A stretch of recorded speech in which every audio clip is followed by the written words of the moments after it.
Hello, everyone. Welcome to our panel on Beyond Romance, Designing for Other Relationships in RPGs. I'm Alex Roberts. I'm the moderator, so I get to moderate and facilitate a discussion today. We were going to have Meg Baker on the panel with us this morning. It looks like she'll probably not be able to make it, so I'm just saying this to say, if you watch this later, we miss you, Meg. Why don't we start with just kind of introducing ourselves?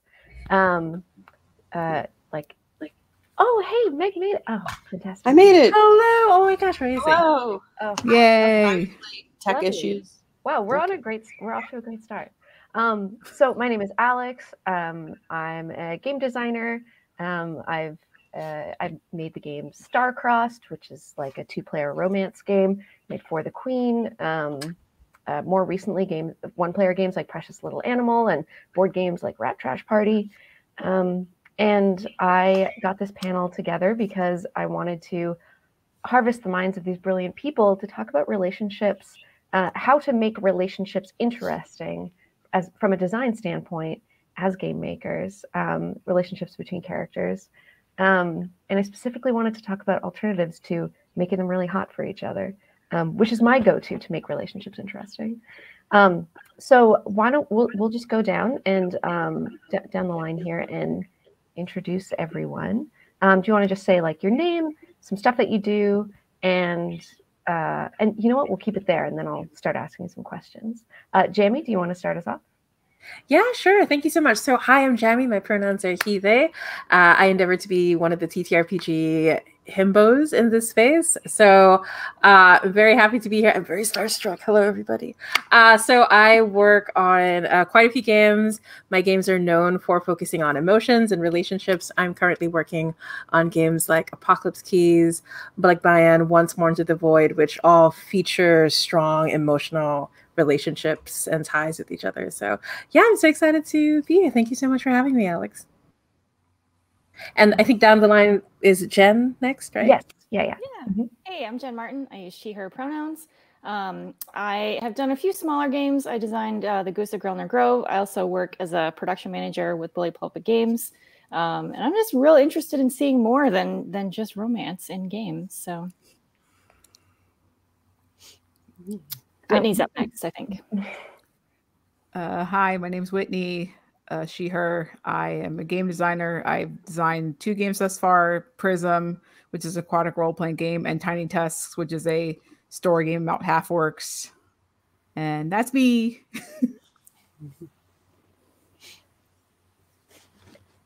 And Meg? Hi, I'm Meg Baker, and I co-designed Apocalypse World, which has very notorious sex moves, special moves in it. And I do a lot of work with teenagers, 7th grade to 12th grade. So concepts of friendship are constant, like how we relate to each other is pretty constant.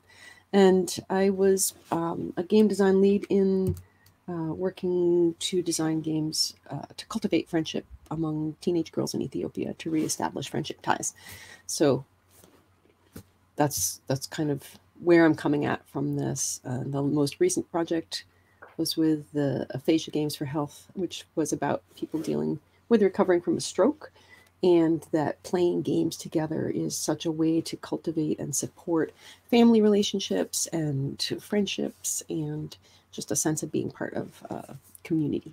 So that's why I'm here. Thanks for the intros, everyone. So we're obviously all very excited to talk about this. And just to give some background, when I started designing Star-Crossed quite a while ago, it was really unusual to have a game that was about romance and that was designed to produce interesting romantic relationships. Obviously, folks had come before, Emily Care-Boss's Breaking the Ice, broke the ice for all other romance games. But it was still something that was kind of taboo and kind of weird. And I'm just so delighted and so excited that when I look at the design landscape now, that's not the case at all. And when I hear people talk about their characters, they talk about their romances, and they talk about their sexuality. And so I think there's like really been this lifting of this taboo, probably a lot because we have like a more substantial safety culture now. So people feel a lot more comfortable talking about that kind of stuff and introducing that kind of content in a way that feels good for everyone at the table. So I'm like, oh, yay, amazing. I don't feel the need to do a panel that's like, here's how to talk about sex and romance in your games in a way that feels okay. So my question to all of you now, and please just jump in as you think of things, is what are the relationships that you want to see more of? What's not happening at the table or not being introduced through the games themselves that you really want to see more of? Is there anything that jumps to mind immediately for anyone? I would love to stop playing orphans. I would love for people in general, I would love for there to be people going on adventures who have intact families of origin. And I really understand why people, especially young people, go into a space of what if I was on my own and had, didn't have all this family baggage. But I would love to have a little bit more places where, yeah, it's okay if you're going off and doing an adventure or investigating a thing, go do a thing. It doesn't mean that both your parents are dead and like you have no family and no siblings anywhere. So, I mean, that's something that occurs to me. Just the concept of siblinghood and reasonable parent and child, filial relationships would be great. Mm-hmm. I feel I want to spend a huge chunk of time on Parenthood specifically, and I've had interesting conversations with more than one of you about parent-child relationships in RPGs. Is there anything else that jumps to mind when you think, here's a relationship I don't see enough? I would like to see more of like complex familial relationships, right? So in real life, I'm a twin. I did not get along with my sister at all until our mid-30s, right? And now we're a lot closer, but we sort of don't know how to do it like you're supposed to, quote unquote. So we're sort of figuring it out now. And I'd like to see more relationships in games that are complex like that aren't, just either all good or all bad. Like I want to see a mix. Nice. I'm asterisking that because let's talk about how as designers to seed complexity and make that happen. But Jammi or Whitney, do either of you have thoughts that are like, oh, I want to see more of this kind of relationship? Yeah, for me, like as a queer person, like found family is such an important thing, right? Like I do come from a very loving family. I cannot express how much my my parents love me. I'm very spoiled, but and I'm very lucky to be spoiled. But found family has also been very important to me and my identity and figuring all of that stuff out. And so it's something that I naturally gravitate towards in games. Like a friend is working on a hack of changing the Lost, the PBTA version, and one of the themes that he decided to really focus on from the original game was the found family aspect, and I really love that, and so I carry that into a lot of my games too as I work on it. So, but I'd love to see more of it, like just, and I think like a blending of found family plus actual. I don't like to use the word actual, but family and found family, I think that would be fantastic too. Yeah, hard agree. I think one of the reasons why the sort of default adventuring party format for how relationships work, I think that really appeals to a lot of us as like a found family thing. And Whitney, it's totally cool if you don't have an answer to our first question, but one of the reasons I was very excited to invite you on this panel is because one of the things about Prism is that it has this interesting focus on like intimacy that isn't necessarily sexual and on like asexual intimacy and sensuality. I don't know if you want to speak to that or if I can just. Yeah, no. The thing, it's not really what I want to see more of. It's basically the only thing I search for. Period. Is I like relationships that invoke very intense feels. Like people who are watching who know me know that I tend to bleed a lot. So it's like I like relationships that like invoke borderline bleed like every time. So it doesn't necessarily have to be like romantic. It can be platonic. It could be familial. But like I like the intense feels relationships. Hard same. So two themes that kind of came out in that are like complexity and intensity. So Jen, what you were saying, I'm really thinking about the way that relationships often work and setting up relationships in RPGs often works is like, is it a positive or a negative relationship? Or like, is it, you know, in one sentence, what is it? Which is a really good seed. But then, I don't know, does anyone have thoughts on, including games where you've seen it done well, that allow a relationship to be positive and negative, supportive and harmful, like to have those kinds of layers to it? Sorry. We're just excited. Jen and then Jamie. I have an example I really love for this sort of complex relationship, and I think Alex Roberts has heard of For the Queen. Yeah. Where you're answering questions, and sometimes you'll get a question like, why do you think the queen loves you? And then you'll get a question like, what did the queen do to betray you? I love her, but also I hate her. And Jammi, yeah. So one of my favorite games for really complex, nuanced relationships is Bite Marks. And it really has these, every time I played it, because I played like about 20 sessions by now, it's just so complex when you build a pack together, because you play as a werewolf pack, and it is a really fascinating focus on the relationship dynamics that happen within a pack, and the questions that the game asks you are so complex. And I've gotten to play as an alpha twice, and it's been the pressure of being the alpha that is there to take care of the family, but you also have to kind of be the bad guy sometimes, but you can't push too hard because they'll rebel against you. I was like, the first time I played the alpha, I called my mom to apologize, right? Like I was like, I understand some things now. Right? But yeah, like Bite Marks is really like one of my favorites. Like it really opened my eyes to the complex possibilities. Does anyone else have thoughts on that? Quick thought, a game that I felt did this pretty well that I did in Play by Post was Lady Blackbird by John Harper, because you have keys that kind of link you to other characters, like Naomi is Lady Blackbird's protector. But that's necessarily, it's never stated that they actually like each other, so you can explore that if you want to. And of course there's the buy-offs, like, you know, Kale and Cyrus have like a connection of brotherhood, but that necessarily doesn't mean it's just platonic. It can be romantic, where I was in a session where like Kale was actually romantically in love with Cyrus, but it was unrequited because Cyrus was still in love with Lady Blackbird. And in Prism, there's a relationship track where you can be in a positive relationship, and then at the end of the session you can decide, like, you know, we're best friends, but I don't like how you treated that person we met today, so I'm kind of upset with you. I mean, I still love you, but like for now, I'm just like, we're not like as this as we were a day ago. But that can, of course, can always change back. I mean, one of the things that I did, that Vincent and I did really intentionally in Apocalypse World and also in Under Hollow Hills and also in Firebrands is create that, you know, there are multiple reasons why you're connected to people.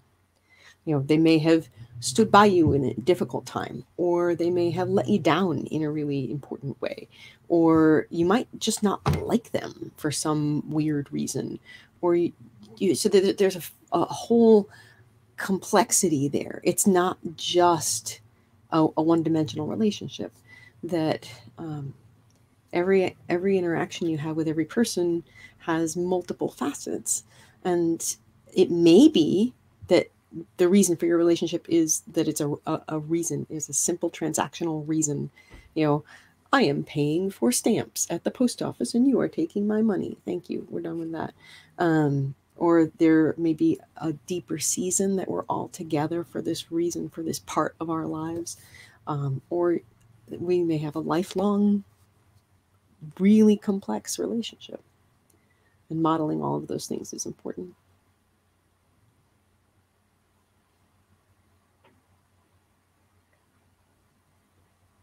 So we all take inspiration from a lot of different games. Something I often think about with interesting relationships is actually Fiasco, because any Fiasco playset by its nature kind of has to have a big list of potential relationships, which means you can kind of get away from, like, there's more than 4 options. There just kind of has to be. And the nature of that game is such that it can be like, former lovers, or it can be hero and chump is like the great one, and then you figure out who's the hero and who's the chump. And I love when that shifts over the course of a game. And then you can also, just by the nature of how those work, which is they're just kind of seated, you can just throw out a card or an item on a list, and it can just say swamp romance, and let people figure that out from there. Do you find Alex, do you find that we have more language to talk about multiple kinds of relationships now than we did 30 years ago?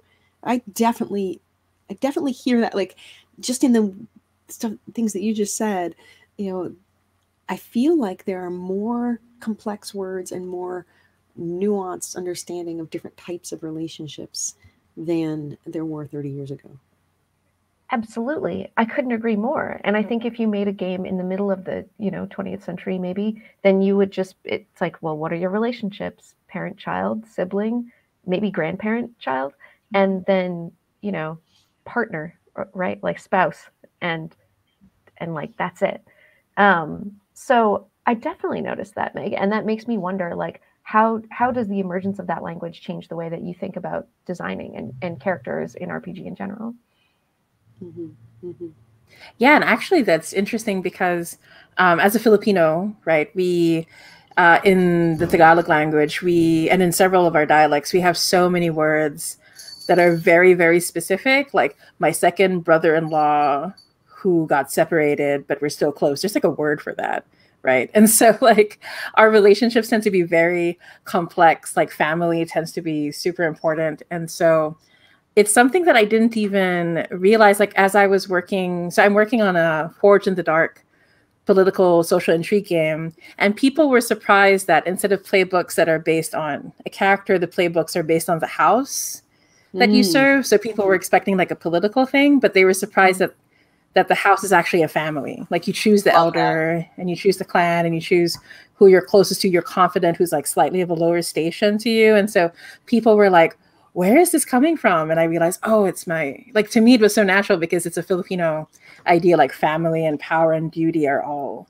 like integrated. So my current challenge is creating mechanics where that makes sense to people, where I don't have to keep it explaining. And so we've been play testing it for the past year, and it's been fun, like getting closer and closer where it just feels more natural. But I definitely feel like it's something that people enjoy doing, right? So it's really been coming along, and it's been a lot of fun. So people are really open to all these different kinds of relationships. I think what you're describing there is that you're validating, you're giving some people who have lost the language to talk about relationship complexity and introducing that language back, even if it's not in their native language. It revalidates and re-emphasizes that all these relationships exist, because so many of us have this sort of ancestral memory of big, complex, intergenerational, extended family. But we have had for the last 100 years of American history, we've had it stripped down and stripped down and stripped down to the ideal American ideal family is a couple and their biological children. And that is it. That is the family. That is it. Maybe there's a grandma and grandpa who live in another town, but they certainly don't live in the same town as the other grandma and grandpa.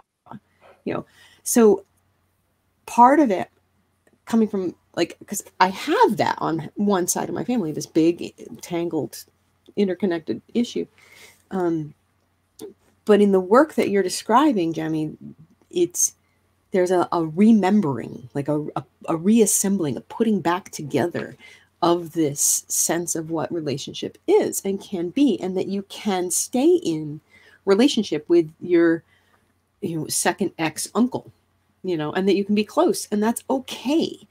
Because I think we also wind up having the weird American thing of cutting people out of ending relationships in ways that are not actually emotionally authentic. Oh, we're not supposed to be in relationship with that person anymore. And like the deeper piece of like, we are all connected biologically, on a basic level, and giving anybody a way to reconnect is super, super good. And the way that we do that with gaming is important and wonderful. I love the word important is very important to me today.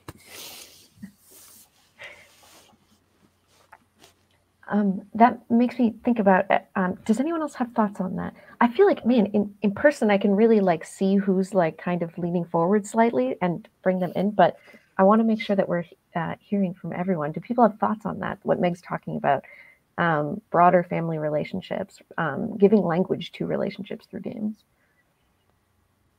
It's really what Jammi was talking about too, but yes, yes. And also, the relationships that exist in our real lives are not as simple as the two parents were allowed to have and the max two siblings were allowed to have. And like, you're really making me want to design a game around grandparent relationships, for example, great grandparent relationships.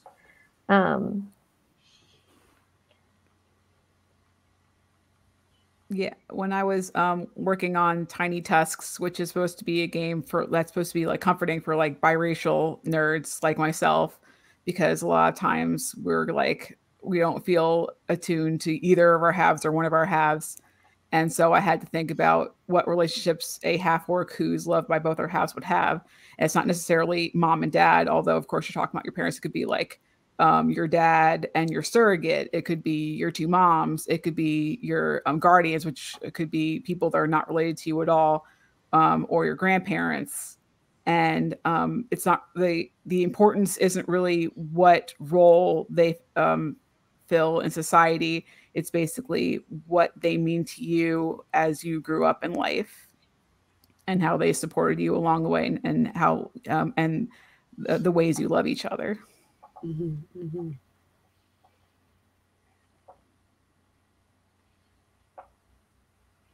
mm-hmm.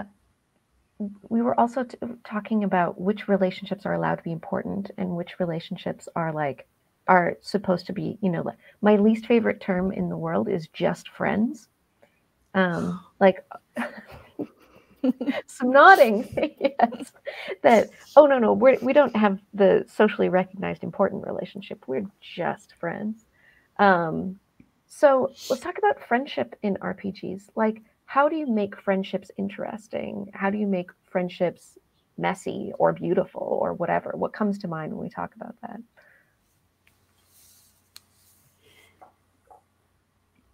So I got to play Girl by Moonlight when it was an open playtest. I'm still secretly playing the game, even if it's past the playtest. Please don't tell anyone. So yeah, and I think one of my favorite things about Girl by Moonlight is that so many of the moves are relationship facing during the downtime actions, because like many Forged in the Dark games, there are downtime actions.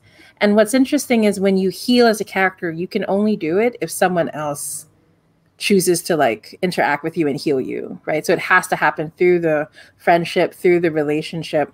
And also in Girl by Moonlight, at the start of every session, you have to roll for obligation, your obligation to your family, or your obligation to your place of work, or your obligation to something else. And so, and it's just baked into every part of the game. Like even the skills that the actions that you roll for in Girl by Moonlight, most of them are focused on emotions, right? So there's stuff like confess, and there's empathy, and like I want to say like more than half are like emotional relational actions that are required. So the idea is like you're not really like violently trying to overcome people. Instead, you're just trying to connect with everyone that you meet. And so it really like opened my mind, because I could see a lot of us were struggling, like, we're so used to just hitting things. Now I have to, I'm going to use this move I'm going to use this action to confess my feelings and get through to the other person. So it's really good stuff. I was super, super impressed by that. Thank you. And thank you for talking about how the game itself is incentivizing that and bringing about that behavior. I think using the downtime stuff in Forged in the Dark games is like a brilliant place to start, because that's where you literally dictate, like, what are these characters doing when they're not doing their thing. And it makes me think about games that are inspired by Apocalypse World, like Powered by the Apocalypse games. I played in a really great Night Witches campaign earlier this year. And one of the daytime moves, like one of the moves that you do constantly and doing it successfully, adds to the mission pool, so it's very important. And your players are quite strongly incentivized to do it, is just reach out, which means you reveal something important to another character. And when you do that, the relationship changes. And so I'm thinking about Powered by the Apocalypse moves. I'm thinking about what happens during downtime. Like, where else have we seen or could we see these like mechanical incentives to make friendships interesting? I mean, I played Apocalypse Keys, and the way that you help somebody is if you have a bond with them, right? Mm-hmm. And you burn it, like it's currency. So I can't keep hitting this, hey, I helped you out this one time, multiple times. Like, I use it and then I lose it. And I really like that the bonds are like a free text field, right? It's not like I'm happy with you or I'm sad with you. It's like, you did this thing and I had weird feels about it, but I feel closer to you because of it. Oh, right. Love that. I want more weird feels. I want more of that entanglement, that connection that is unclear. Like, I feel weird, because I feel like it's so easy to have more even like a artificial cut and dry clarity of like, I love you, I hate you, I want to help you out, I don't. Instead of like, this is complex. And I feel like most of the time in actual human relationships, it's got some complexity to it. Very rarely is it just like completely clear. Yeah, for sure. And I think like when I was working at Apocalypse Keys, I think one of the interesting things is I've been working the game for like 2 years, and it only occurred to me a month ago. I was like, 90% of these playbook moves are pointed at a PC or an NPC. I had no idea. Like, it was just so fully relationship based. And in Apocalypse Keys, I really wanted to lean into the queer found family messiness, where like you're playing people who are trying their best, but they're such a mess. Yeah, but you're such a mess. And this is the legacy, I think, of things like Monster Hearts and Apocalypse World, where there's so much joy in playing a messy character, right, with other people, and there's like a real joy in that. So Apocalypse Keys is based on like this wonderful legacy, and I'm just like doing my best to bring that forward. Oh my gosh, that's great. Thank you for saying that. Yeah, no, but I mean, Apocalypse World and Powered by the Apocalypse, I never thought I could be a game designer until I played those games. Like, I looked at other games and I thought, that's a lot of math, and that's not me. But when my first game, I thought, I could make a Powered by the Apocalypse game. So, but yeah, for sure. It does make me wonder, like, I feel like it's easier to make complex relationships in like a Monster Hearts or a Forged in the Dark. Like, how would I make complex relationships in D&D or Pathfinder? How do you mechanize that in those games that don't necessarily have space for that currently? Like, how would you make space for that? That's interesting to me. Yeah, because right now it's a lot of heavy lifting from the GM and the players. Because I used to run a lot of D&D, and I would do a lot of, when I talk about my D&D games, people tell me, we were playing very different D&Ds. And I was like, you can see how I was struggling, right? I was doing all this heavy lifting.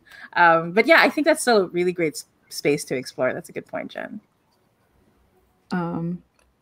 Something I've gotten more exposure to during 2020 because of COVID was single player like role-playing games, kind of like visual novels and one-on-one games. And I know like in the visual novel, I was playing a Robin Hood game, and I've gotten really into like non-toxic bro culture friendships, using it in a gender-neutral term.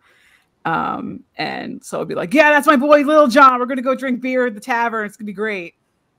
And your feelings are valid, bro. And also, while I'm a huge fan of adding mechanics to games to incentivize, player interaction, NPC and PC interaction, is it's also nice, especially when you're obviously playing with a GM and a player that wants to buy into relationships, is just not necessarily having mechanics, just having time to let relationships breathe.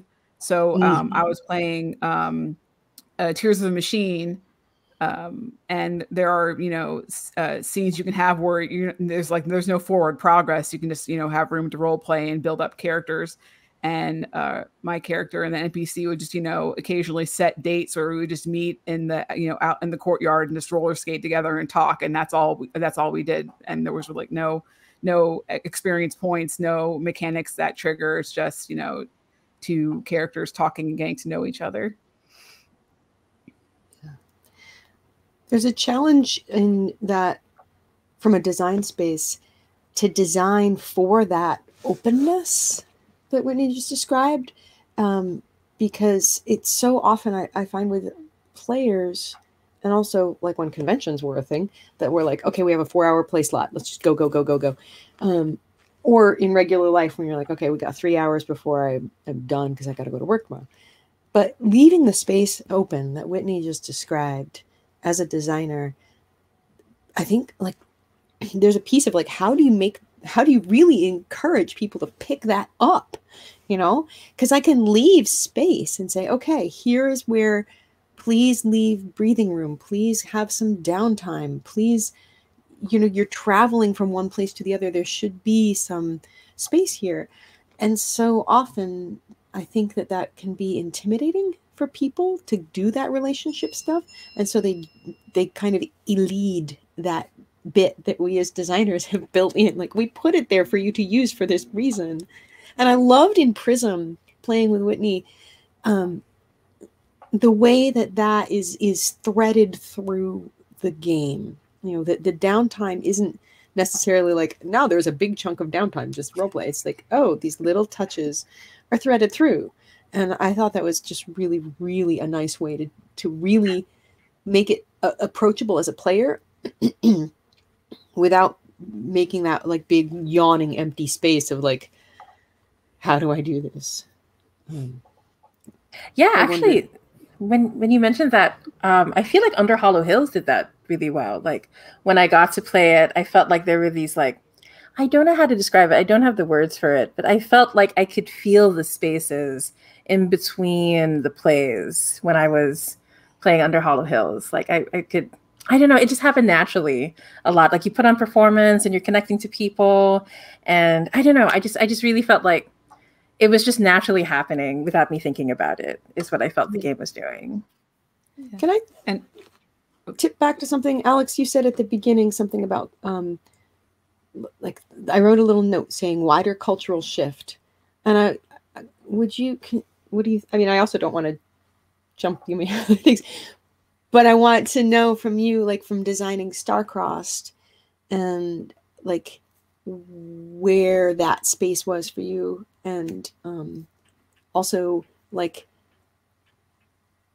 where is it culturally? There's a zeitgeist of talking about relationships, and is that contributing to how we're designing around them?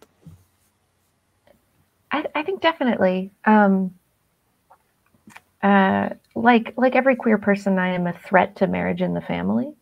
And that's I've been married for 30 years, and doing so much more damage from the inside. I know, right? But I really mean that, like that I think a lot of people in the game space and a lot of people more broadly are just starting to see the ways that really, really rigid institutions, and the supremacy of institutions like the nuclear family are really serving colonial interests and not actually the interests of human beings. And so I think Jammi spoke really, really well to holding on to and experience and having a resurgence of other family structures and relational structures.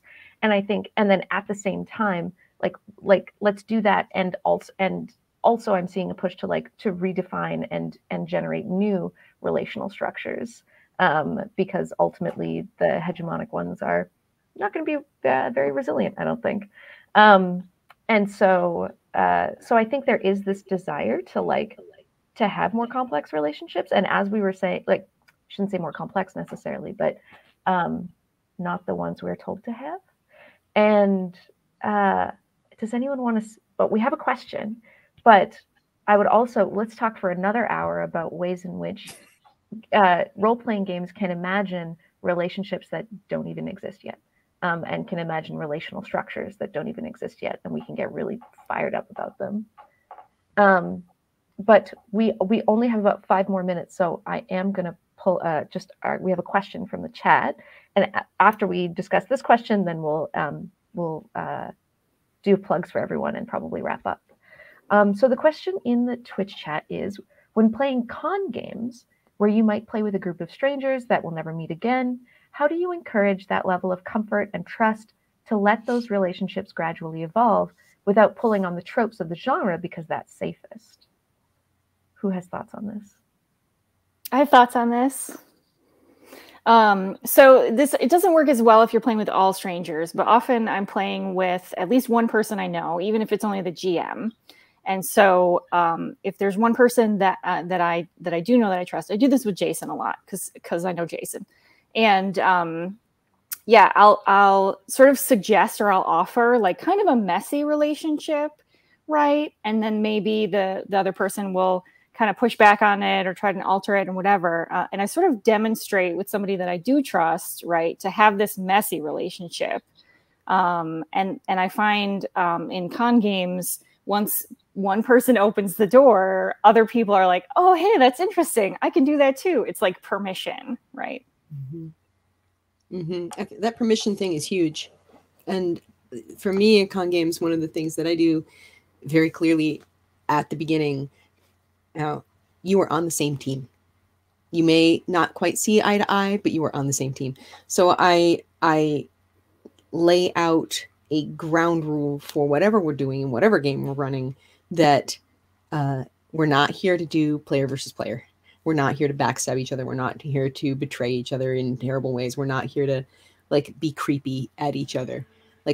Whether it's Apocalypse World or Under Hollow Hills or Fiasco or whatever, Fiasco can be a little tricky, and I've only done it a couple times at cons. Whatever. The point is, that's my solution for that, is to make that part of the buy-in for the strangers who sit down, because they're already coming out of their regular lives into a convention, and then they're coming into a game. So they've got a couple levels of remove. And then if I introduce, you're on the same team, we're going to go investigate this mystery.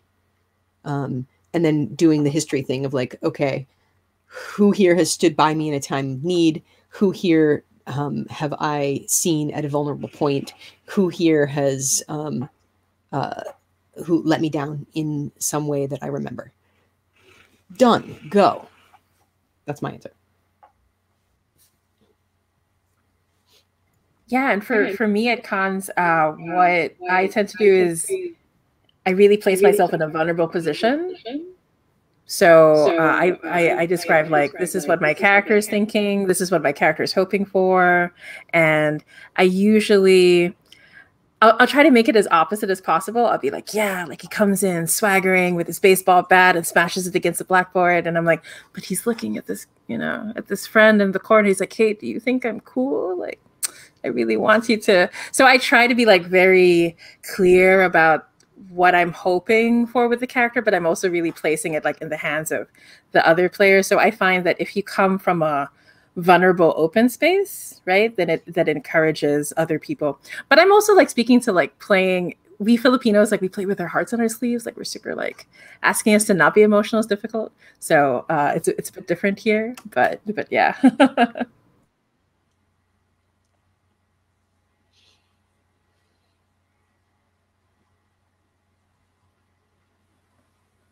Whitney or Jen, do you have thoughts on the answer to this question? Also, earlier I said 5 minutes, but really we're at 10 minutes. So like really luxuriate in your answer.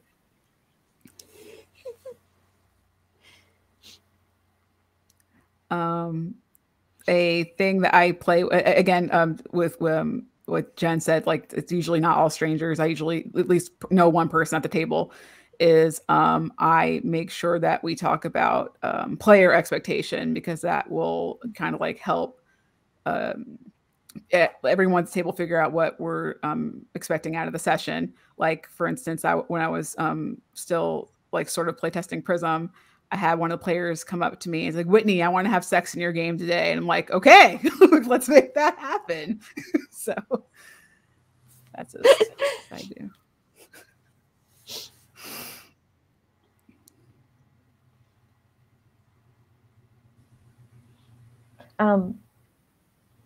Setting expectations is really, really strong. Yeah. Someone said to me the other day, well, no one goes into a game expecting to cry. And I was like, no, I've played with people who go in requesting that ideally they want by the end of it.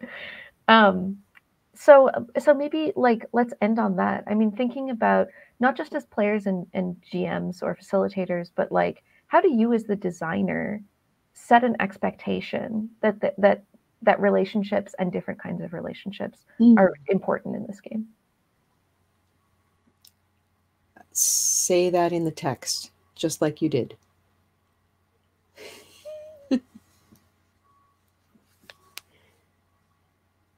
Yeah, I find that so important because with Apocalypse Keys, when I went for the open play test, I did talk about how important relationships are, but a lot of the feedback was, wow, relationships are like weirdly important in this game. Like one of the weirdest bit of consistent feedback I got was, we're playing really powerful monsters, so I'm not sure why I would care about people. And, you know, because I have all of this power. And I was like, I just kept rereading it over and over. So I've had to make it clear. And, you know, I really do think it's just because I know to get to a point where we don't have to do that, right? In the same way that Alex was talking about how romance was not the norm before, and now there's so much of it. I think we're going to get to a point where we don't have to say, you're here to play complex relationships and messy characters. But I think until we get to that point, hopefully soon, right? I do think we have to spell it out just like as clearly as possible, like just to set that expectation.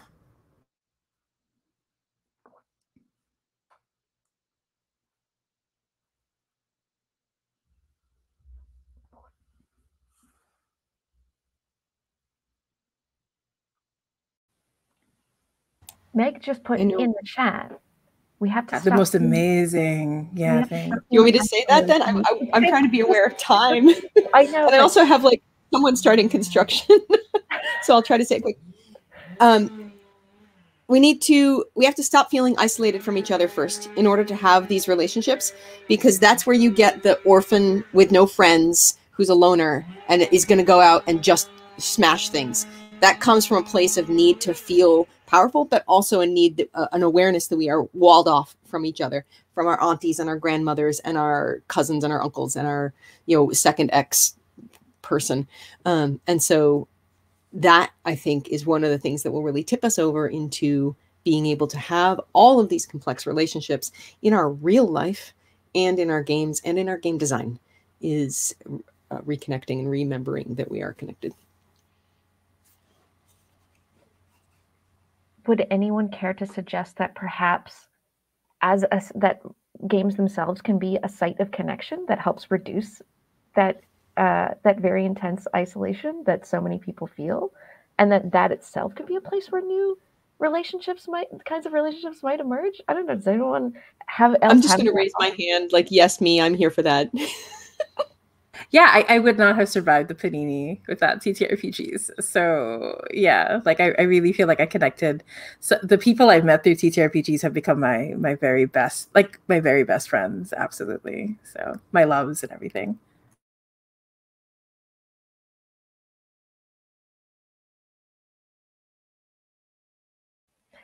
So we're at 5 minutes. So why don't we go around really luxuriously say one takeaway from this panel And also remind us who you are and where we can find more of your stuff. And I'll remind everyone that if anyone watching is really, really fired up about what we're talking about, I encourage you to get on the Big Bad Con Discord and keep having this conversation. I think there's like a whole little channel just devoted to this panel. So keep it going. But let's go, we'll go in reverse order this time. And just again, say your name, offer the audience one takeaway from something from this panel that you want everyone to remember, and then where they can find more of your work and thoughts and stuff that you're doing. So Whitney, do you want to start?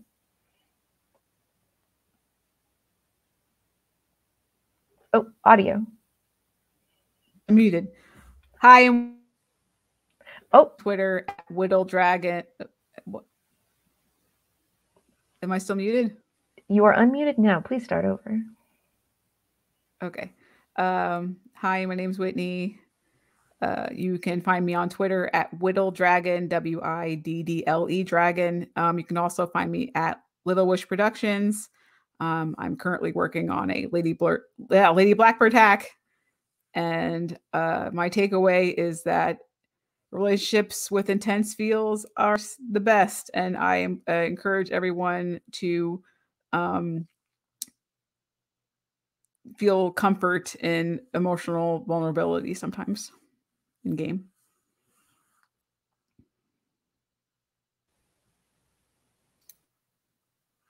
I'm Jen. You can find me on Twitter at 10penjen, also 10penjen.com. And my takeaway is that it's okay to not necessarily know what you want in relationships in games. And maybe if you just say a feeling that you want or whatever, somebody might have a suggestion for a possible relationship, or they might have language that you don't have, and we can all learn from each other. Yeah, so hi, I'm Jammi. My pronouns are he, they. You can find me on Twitter at Temporal Hiccup. I like to post a lot of Sailor Moon GIFs and talk about the mini games I'm working on. And yeah, I think for me, the takeaway, what I really enjoyed about this panel was when Megate brought up the whole like ancestral memory that really like strongly resonated for me. I feel like even though there are many things in the world that are pulling us apart, I think inherently, innately, we all want to connect to each other, right? So as long as it's something that we want, I think it will just naturally show up in our games, right? And as we continue to refine it. So I'm really excited about that.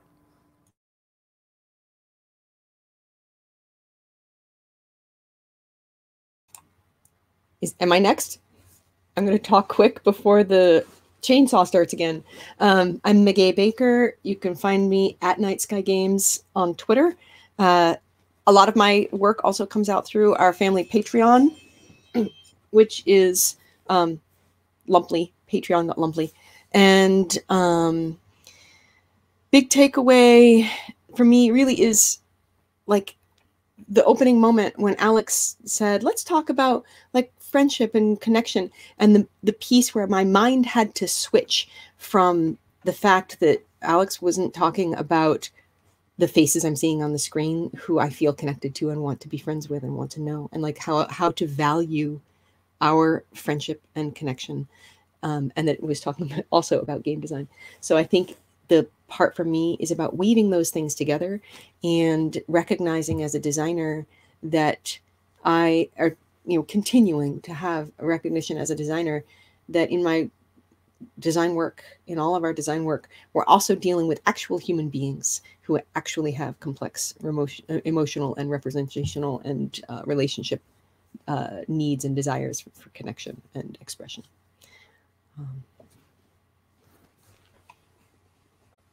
Thank you all so much. This was so fun. Thank you. Oh no,